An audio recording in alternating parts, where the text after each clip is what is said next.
We're now well into the NBA offseason, with a lot of the biggest moves that will come from the period already having gone down. There has been quite a bit of excitement from the very beginning, with the draft shaking things up, massive trades going down, and a good amount of intriguing free agency signings being made. And after all of it, we're now seeing the dust settle. In today's video, we will be going through every single NBA team, and we'll be grading their off-seasons based on the needs that they came into the period with, the trades that they made, and the free agent signings that have both been brought in and been let go. I also want to make it clear that I am not factoring in the NBA draft to these grades, because I made a separate video grading how each team did in the draft too, so be sure to go check out that video after you watch this one if interested. Before we start though, it turns out a good amount of you watching right now aren't even subscribed to the channel, so if you enjoy the content, consider hitting the subscribe button, as not only does it help out a ton, but it also very much appreciated. Now with that being said, let's begin. We'll be going in alphabetical order today, starting with the Atlanta Hawks, and the grade for their offseason is a strong A. The Hawks had one of the best offseasons in the entire league, and after a few years hovering in limbo, they now are putting together a group that can seriously make some noise around Trae Young. Nickeil Alexander-Walker was one of the best free agents available on the market, and gives the Hawks backcourt some much-needed secondary scoring. Trading for Kristaps Porzingis was the ultimate buy low move, only having to give up George Niang and a pick for him, and Luke Kennard is a sharpshooter who will help space the floor and hopefully get the Hawks back near the top of the league in shooting after a down year shooting the ball this past season. They addressed their weaknesses head on, they conducted brilliant business without overpaying anybody, and at full strength are definitely a team that needs to be taken serious in the Eastern Conference. Next is the Boston Celtics, and the grade for their offseason so far is a C. The Celtics had to change the direction of the team due to an unfortunate injury suffered by Jason Tatum, forcing him to miss this upcoming season. It meant that they desperately needed to shed salary, and they did that by way of trading away Kristaps Porzingis and Drew Holiday for pennies on the dollar. They also saw Luke Kornet leave the team in free agency, so it really feels as though the Celtics are embracing a bit of a rebuild year in 2026. They did bring in Anthony Simons from the Trailblazers, with 1 year left on his contract, so the high-volume sharpshooter is entering a prove-it season in Boston, but none of their other additions really give them enough to hang on to their former status at the top. Next is the Brooklyn Nets, and the grade for their offseason is a D-. The Nets entered the offseason with a lot of potential, with the most cap space and a few tradable pieces that could have set them up for either a quick turnaround or a strong foundation to build off of moving forward, but I can't confidently say that they did either of those things. Their selections in the draft aside, I also don't think they made many good moves via trade or free agency. Cam Johnson was always going to be a player they were going to trade, but moving him for the right to pay Michael Porter Jr. $40 million for the next 2 seasons is just about the worst way to use up that cap space, especially when they're likely also bringing Cam Thomas back in restricted free agency on a sizable contract, and the only other notable thing that they did was to re-sign rotation pieces like Zaire Williams and Day'Ron Sharpe, who are both bench players at best. Next is the Charlotte Hornets, and the grade for their offseason is a B. The Hornets started things off with a draft night trade finally moving away from Mark Williams successfully in exchange for 2 first-round picks, one of which they used to select Liam McNeely, who is off to a strong start in Summer League. And for a player as injury-prone as Mark Williams has been, that's pretty solid value to get back in return for him. Re-signing Tre Mann is another good move for them as a 6th-man playmaker that looked primed to break out last season prior to his injury, and landing Colin Sexton by trading away Yusuf Nurkic bolsters their backcourt even further, with a fiery competitor and leader who I think will do wonders in that locker room. They do have a pretty big hole at center right now though, and the Mason Plumlee signing isn't changing that much, but overall, they had a good showing this summer. Next is the Chicago Bulls, and the grade for their offseason is a C. The Bulls' offseason so far has been uninspiring and a little bit boring. The assumption is that Josh Giddey will be re-signed in restricted free agency, but if they let him walk, then this grade would be even lower. Their biggest move was trading Lonzo Ball for Isaac Okoro, which I just think is a huge downgrade, even with Lonzo's health barely holding up, and besides that, re-signing Trey Jones just isn't a move that moves any needles. Up next is the Cleveland Cavaliers, and the grade for their offseason is a B-. The Cavaliers were hoping that they would finally make the leap this past season after finishing as the 1 seed, but another second-round exit has forced them back to the drawing board. Losing Ty Jerome in free agency hurts after being one of the best sixth men in the league, but they successfully got off of Isaac Okoro's bad contract by trading him for Lonzo Ball to replace Jerome, and Ball's playmaking is a huge boost as long as he can stay healthy. Besides that, Larry Nance is a decent rotational piece at this point in his career, and re-signing shooter Sam Merrill at the price that they got him for is nice, but it's nothing crazy at the end of the day.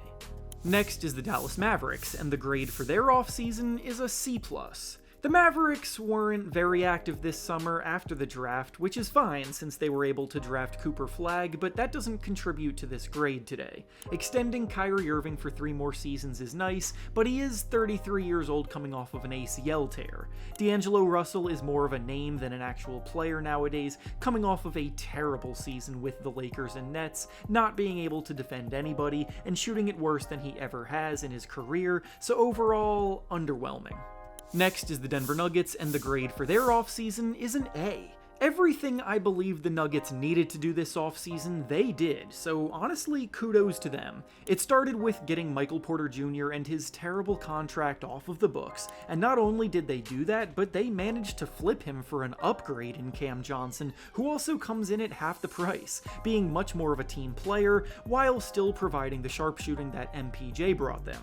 They also reunited with Bruce Brown in free agency, who played a massive role in their 2023 championship and could definitely rejuvenate his career on the team where he played his best basketball. Tim Hardaway Jr. was another strong signing for a team like Denver, who desperately needed capable bench contributors, and as long as Jonas Valanciunas stays in America and doesn't leave to play overseas like he's been rumored to, then he will be the best backup big man that Jokic has had behind him in years. Next is the Detroit Pistons, and the grade for their offseason is a C+. The Pistons' summer started off on an unfortunate note when their top free agent Malik Beasley got caught up in a gambling investigation, so they had to abandon trying to re-sign him and shift their focus elsewhere.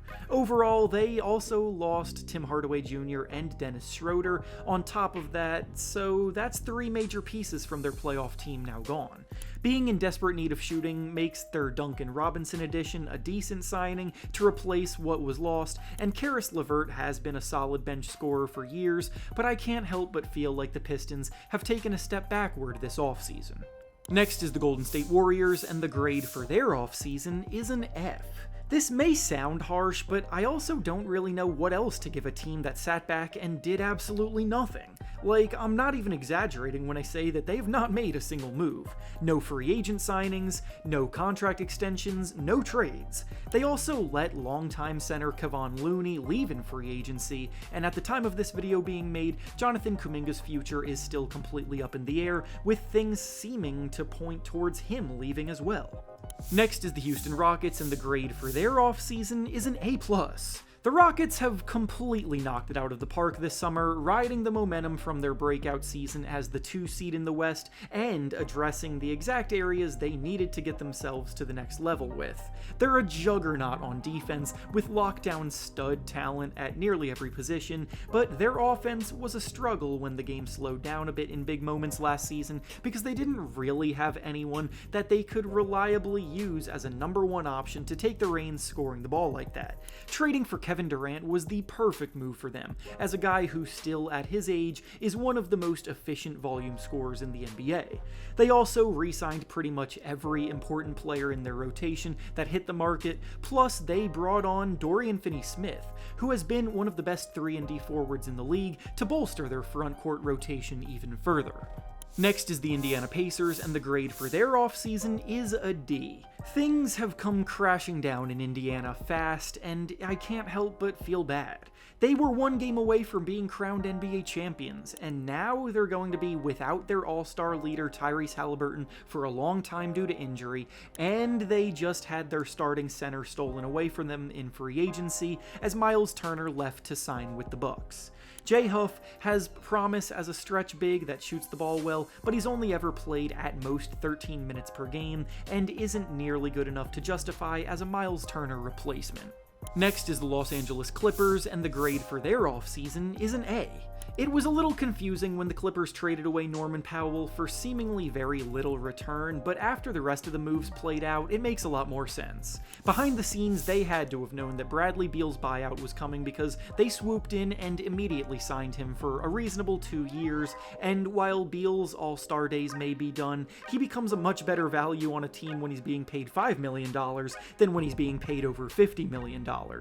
Brook Lopez was also a fantastic signing, as his days as a starting caliber player may be over, but in limited minutes backing up Ivica Zubac on the Clippers, he can still be an elite defender and hold things down for smaller stretches. Then of course adding John Collins via trade for a pretty inexpensive price tag gives this team one of the best starting lineups in the NBA, and they should be one of the best teams in the West, barring health.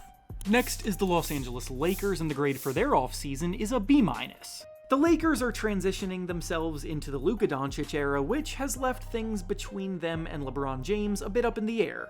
They haven't been as active as many would have liked for them to be, either having lost Dorian Finney-Smith and replacing him with Jake LaRavia. They came into the summer in desperate need of a center, and while they did sign DeAndre Ayton to address exactly that, I just really struggle to say with a straight face that DeAndre Ayton is a player worth getting excited about after years of having a bad attitude and a lack of effort despite objectively producing some solid numbers on paper.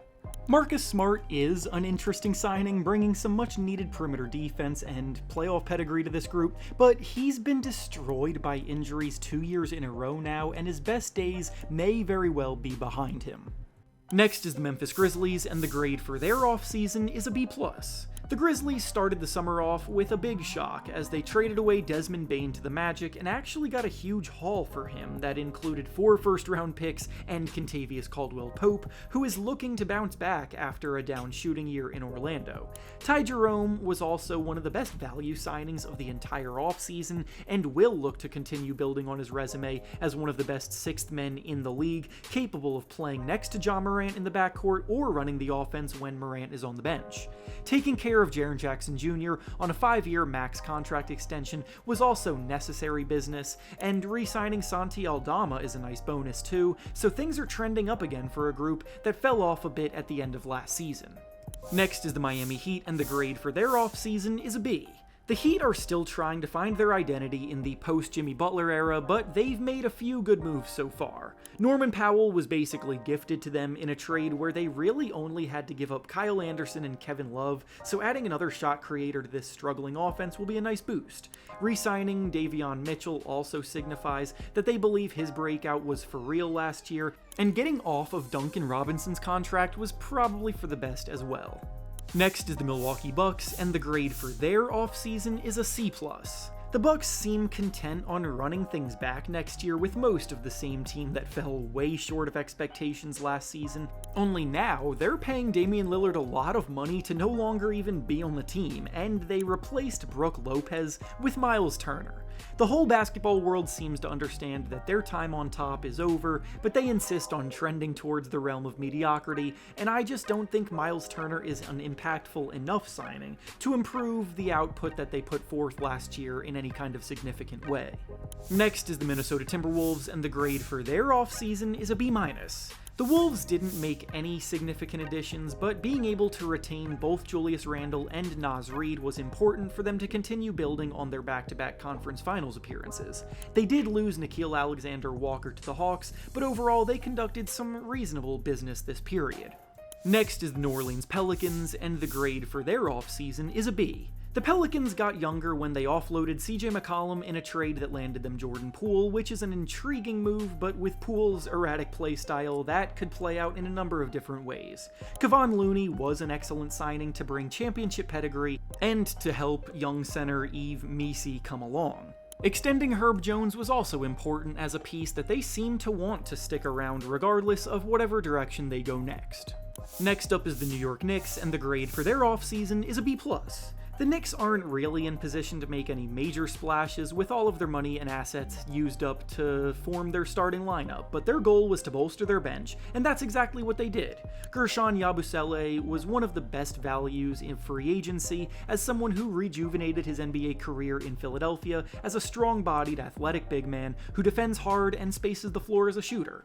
Jordan Clarkson also may be a pretty inconsistent player with his efficiency, but he still has the ability to score in bunches and is a better backup ball handler than anything they had last year. Next is the Oklahoma City Thunder, and the grade for their offseason is a B+. The Thunder didn't really need to add much to a group that just won the championship, so their priority was taking care of the core that led the way, and that's what they did. All three of their best players signed long-term contract extensions, with Shai Gilgeous-Alexander, Chet Holmgren, and Jalen Williams all locked up for a long time, and the team continuing to build through the draft now. Next is the Orlando Magic, and the grade for their offseason is an A. The Magic are another big winner of the offseason so far, addressing their biggest needs head-on in a notable way. The Magic were the worst shooting team in the NBA last year, so they went out and traded for sharpshooter Desmond Bane, who scores 20 points per game, hitting 40% of his threes. They also brought in a temporary boost to their point guard position in Tyus Jones, who can sub in and run the second unit at a high level, while also hitting over 40% of his threes, and locking up Paolo Banchero on a max contract extension was an obvious move to continue building on. Next is the Philadelphia 76ers, and the grade for their offseason is a C. The 76ers past year was pretty disastrous to say the least, so while they can hope for better health next season, they still had work to do. Losing Guerschon Yabusele has rendered their power forward position pretty weak, and while Trendon Watford and Jabari Walker have potential, they also are unproven in a winning environment. All signs are pointing towards Quentin Grimes being retained, so that's one positive, but overall, they had a pretty underwhelming offseason after the draft. Next is the Phoenix Suns, and the grade for their offseason is an F. The Suns have been forced to admit defeat on what is proving to be a disastrous gamble as they went all in on trying to compete for championships, building a big three that never even won a single playoff series together. Going out of their way to bring in Bradley Beal's horrible contract, and then in the end buying him out of it, paying out a hefty amount of cash just to get rid of him, is a disaster. Trading Kevin Durant for Jalen Green, who plays the same position as Devin Booker, is less than ideal too, and while trading for Mark Williams seems to be a good move on paper, he needs to prove that he can stay on the court healthy before we can say that for sure. Next is the Portland Trail Blazers, and the grade for their offseason is a B+. The Trailblazers have had a funny offseason because once upon a time they traded Damian Lillard away for a package that featured Jrue Holiday before then also trading Jrue Holiday away, and now their only two notable moves this summer were acquiring both of those players. Lillard got a nice storybook climax going back to the team that he dedicated most of his career to, and Jrue Holiday will be a great veteran mentor to all of the young backcourt talent on this team, so overall I like the direction that the Trailblazers are going in, even if Damian Lillard won't be playing on the court this season. Next is the Sacramento Kings, and the grade for their offseason is a C+. The Kings are in a weird place as a team not quite sure how to take the next step. They need a point guard, so they overpaid for Dennis Schroeder, but besides that, Drew Eubanks and Dario Saric really aren't changing much with this group. Next is the San Antonio Spurs, and the grade for their offseason is a B-. The Spurs drafting well alleviated what they needed to do in free agency and in trades, so even though they didn't do anything splashy, they still came away okay. Luke Kornet and Kelly Olynyk are both very solid bench pieces to provide depth behind Victor Wembanyama in the front court, as Kornet is a talented shot blocker and Olynyk can space the floor reliably. Next is the Toronto Raptors, and the grade for their offseason is a C-. The Raptors were way too quiet this offseason, and the fact that they probably overpaid Jakob Poeltl in his contract extension as their only notable move is not ideal. They've already put the pieces into place for a potential breakthrough this upcoming season, but they seem to have gotten a bit complacent in the process. Next is the Utah Jazz, and the grade for their offseason is a D. The Jazz offseason is summed up by cementing prior poor business practice. There was a time when Jordan Clarkson and Colin Sexton were more highly coveted, and a properly run rebuilding team would have offloaded them for more of a return at that time, but instead they held on too long and had to buy Clarkson out of his contract and then ship Sexton to the Hornets for pennies on the dollar in a trade. They did the same thing for John Collins coming off a very productive season, and all they got in return by trading him is a washed-up Kevin Love, a struggling Kyle Anderson, and a second-round pick, and now they're gunning for the worst record in the NBA for a second season in a row. And finally, the last team to discuss is the Washington Wizards, and their offseason grade is a B+. The Wizards are checking a lot of the boxes that a rebuilding team should be checking in the offseason. They're bringing in veterans like CJ McCollum with proven leadership and mentorship skills, they're offloading players entering their primes that they don't view as long-term pieces like Jordan Poole, and they're taking worthwhile swings on buy low talent like Cam Whitmore. None of these moves set them back or detract from the core that they already have in place, and if they hit their ceiling on any of these moves, they can yield big returns. And with that being said, that's all I have for you today. Make sure to like the video, subscribe to the channel, and comment down below what you think about how things have been going so far this offseason. Thanks for watching, and I'll see you all next time.